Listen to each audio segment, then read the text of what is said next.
Hi, this is Kevin at Tutor with the Best, and you're watching 1 Minute Math.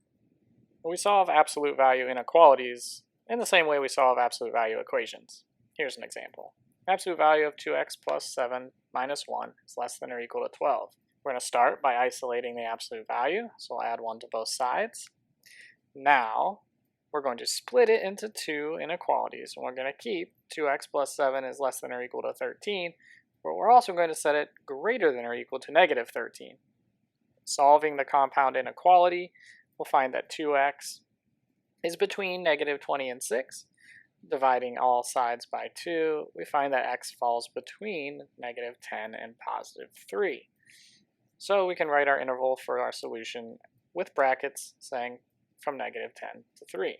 Alternatively, back at this original spot, just like we do with absolute value equations, we could have split this up into two individual inequalities, saying 2x plus 7 is less than or equal to 13, and also 2x plus 7 is greater than or equal to negative 13, and solving them both from there. Solving it this way would have resulted in the same exact solution. If you'd like to see more videos like this, click subscribe, or check out the next video in the series by clicking below.